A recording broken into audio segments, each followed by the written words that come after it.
আসসালামু আলাইকুম রহমতুল্লাহ। এটা হলো আইফোন 12 প্রো। ব্যাক গ্লাসটা আগে খুলে নিলাম, এখন জাস্ট ক্লিন করব। ক্লিন করার পরে আমরা নতুন ব্যাক গ্লাসটা লাগাই নেব। তো দেখতে থাকুন কীভাবে ব্যাক গ্লাসটা লাগাই।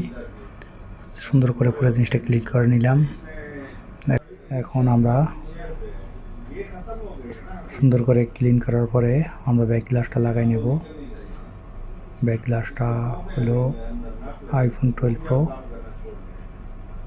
দেখেন নতুন ব্যাক গ্লাসটা, এটা হলো নিয়ে আসলাম অরিজিনাল। এখন সুন্দর করে আমরা ক্লিন করার পরে আমরা একবার চেক করব। আগে দেখুন মিলছে কিনা, চেক করাটা ভালো। কোনো দিক দিয়ে উল্টাপাল্টা আছে কিনা দেখেন, কোনো দিকে উল্টাপাল্টা নাই, সব কিছু ওকে আছে।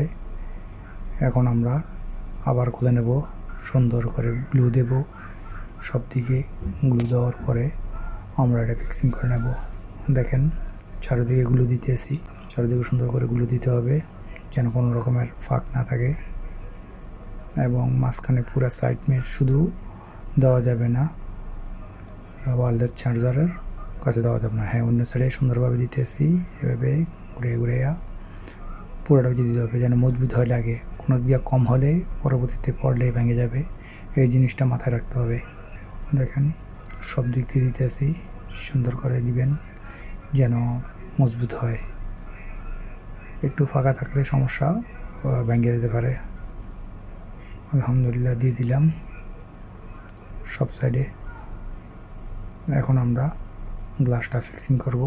এক সাইড থেকে সুন্দর করে ক্যামেরাগুলা যেন সুন্দরভাবে বসে কিনা দেখতে হবে। আলহামদুলিল্লাহ বসে গেল, আলহামদুলিল্লাহ। ওকে, আজকে পর্যন্ত ভালো।